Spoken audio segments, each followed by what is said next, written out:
27 مئی سن 1990 کو شائع ہونے والے اخبارات کے مطابق حیدرآباد سندھ میں پکا قلعہ اور اطراف میں پیش آنے والے واقعات میں 62 افراد ہلاک ہوئے تھے، جبکہ حکومت وقت کا موقف تھا کہ ہلاکتوں کی تعداد بڑھا چڑھا کر پیش کی گئی۔ اس وقت حزب اختلاف کی جماعت مہاجر قومی موومنٹ اور حکمراں پاکستان پیپلز پارٹی حالات کے اس نہج پر پہنچنے کے لیے ایک دوسرے کو مورد الزام ٹھہرا رہے تھے۔ پکا قلعہ میں کیا پیش آیا اور کچھ عرصے پہلے مل کر حکومت بنانے والی جماعتوں کے درمیان اختلافات نے اتنی شدت کیوں اختیار کر لی تھی، سنیے BBC ریڈز میں۔ تحریر صحافی جعفر رضوی کی ہے، میں عمر آفریدی ہوں۔ آپ سن رہے ہیں BBC ریڈز۔ پکا قلعہ میں پیش آنے والے اس واقعے کی تفصیل میں جانے سے قبل ضروری ہے کہ پہلے صوبہ سندھ کی اس وقت کی سیاسی صورتحال کا جائزہ لیا جائے جو اس مبینہ آپریشن کا پیش خیمہ بنی۔ نومبر 88 کے انتخابات میں پیپلز پارٹی دیہی علاقوں میں سندھی بولنے والی آبادی کی مقبول سیاسی جماعت اور MQM اردو بولنے والی شہری اکثریت کی نمائندہ بن کر سامنے آئی تھی۔ حیدرآباد وہ شہر تھا جو دیہی اور شہری سندھ کی سرحد مانا جاتا تھا، کیونکہ یہاں دونوں زبانیں بولنے والے تقریباً برابر تھے۔ سیاسی مبصرین کے مطابق یہی وجہ تھی کہ بعد میں جب پیپلز پارٹی اور MQM کا اتحاد ختم ہوا تو حیدرآباد میں یہ تفریق محض سیاسی نہیں رہی بلکہ لسانی رنگ بھی اختیار کر گئی۔ نومبر 88 کے عام انتخابات میں مرکز میں کسی ایک سیاسی جماعت کی اکثریت نہ ہونے کے سبب پیپلز پارٹی اور مہاجر قومی موومنٹ یا MQM نے مخلوط حکومت بنائی۔ یہ اتحاد سال بھر بھی نہ چل سکا اور MQM نے پیپلز پارٹی پر معاہدہ کراچی کی خلاف ورزی کا الزام لگا کر اکتوبر 1989 میں حکومت سے علیحدگی کا اعلان کر دیا۔ تجزیہ کاروں کے مطابق یہیں سے پیپلز پارٹی اور MQM کے درمیان محاذ آرائی کا آغاز ہوا۔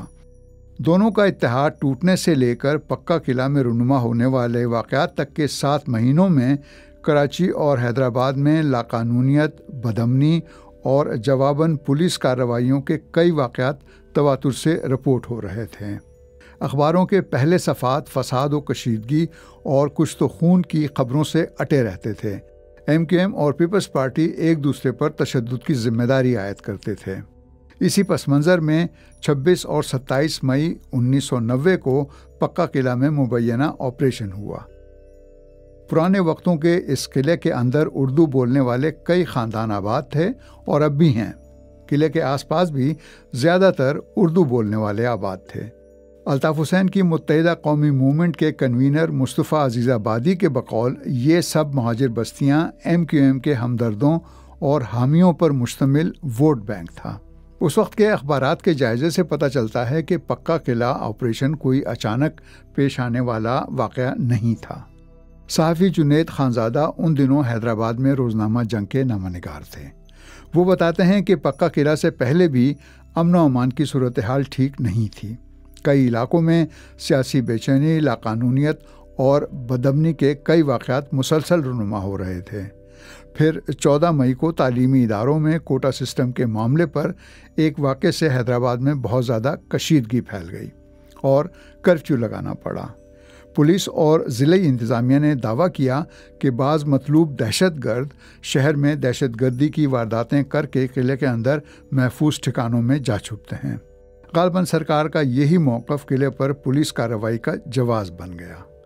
اخبارات کے مطابق پکا قلعہ آپریشن کے پہلے دن یعنی 26 مئی کو پولیس کی بھاری نفری تلاشی، چھاپوں اور گرفتاریوں کے لیے قلعے اور اطراف کے علاقوں میں جا پہنچی۔ 27 مئی کے روزنامہ جنگ میں شائع خبر کے مطابق حیدرآباد کے گنجان آبادی والے علاقوں میں پکا قلعہ آپریشن میں شریک پولیس اہلکاروں نے 5000 سے زیادہ گولیاں چلائیں۔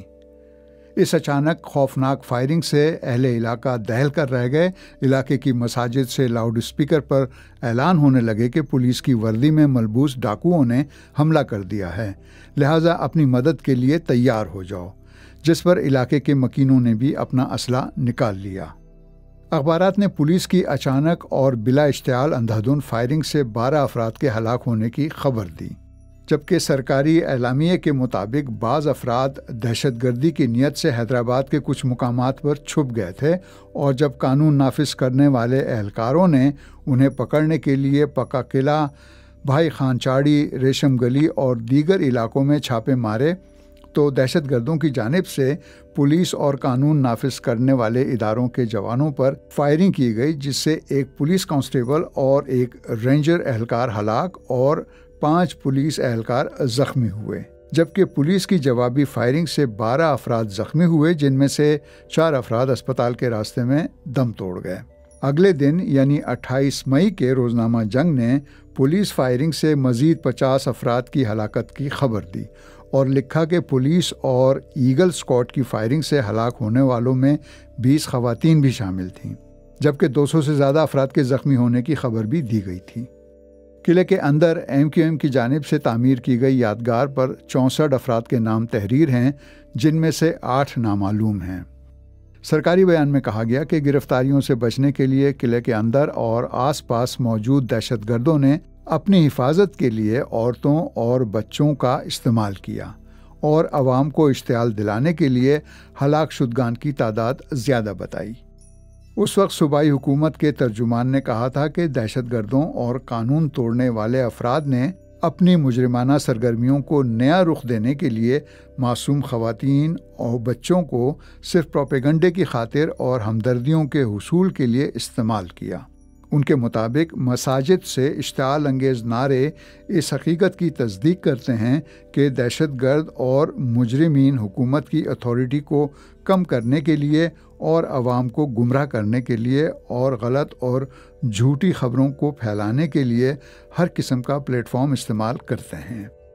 ہلاکتوں اور امن و امان کی صورتحال کے باعث ضلعی انتظامیہ نے فوج طلب کر لی اور حیدرآباد اور لطیف آباد سے پولیس اور ایگل اسکواڈ کو ہٹا لیا گیا۔ مصطفیٰ عزیز آبادی پکا قلعہ میں مبینہ آپریشن کو اپنی جماعت کے خلاف ایک سوچی سمجھی سازش قرار دیتے ہیں۔ ان کا کہنا ہے کہ پکا قلعہ کے اندر اور اطراف کے بہت سے علاقے اردو بولنے والی آبادی پر مشتمل تھے۔ وہاں کے رہنے والے MQM کے حامی اور ووٹر تھے، لہٰذا انہیں سزا دینے کے لیے یہ آپریشن کیا گیا۔ ان کے بقول 6 اگست 1990 کو صدر غلام اسحاق خان نے بے نظیر حکومت کی برطرفی کے لیے دوسری باتوں کے علاوہ کراچی اور حیدرآباد میں معصوم عوام کا قتل و غارت اور امن و امان کی صورتحال کا الزام بھی لگایا تھا، مگر پاکستان پیپلز پارٹی کے سینئر رہنما اور سابق وفاقی وزیر مولا بخش چانڈیو ان واقعات کو یکسر مسترد کرتے ہیں۔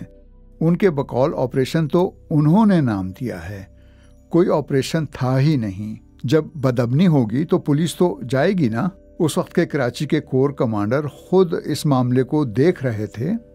اخبارات میں شائع ہونے والی خبروں کے بارے میں مولا بخش چانڈیو کا کہنا تھا کہ اس وقت ہر چیز نسل پرستی کے رنگ میں رنگ دی گئی تھی، کوئی اردو اخبار سندھ کے لوگوں کی ترجمانی نہیں کرتا تھا۔ پولیس تو گئی لیکن 70 یا 80 لوگ مارے گئے، ایسا کچھ نہیں تھا۔ کس کے دعوے میں کتنی سچائی تھی اور کس نے حقائق کو مسخ کیا، 35 برس بعد بھی حتمی طور پر کچھ کہنا مشکل ہے۔ ہاں، سندھ میں جنم لینے والی اس سیاسی محاذ آرائی کے اثرات صوبائی اور وفاقی دونوں سطح پر اب بھی محسوس کیے جاتے ہیں۔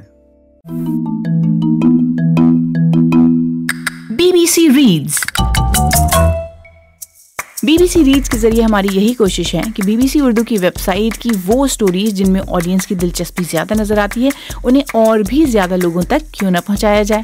تو ہم پڑھیں اور آپ سنیے اور اپنے دوستوں اور ساتھیوں کو بھی سنائیے۔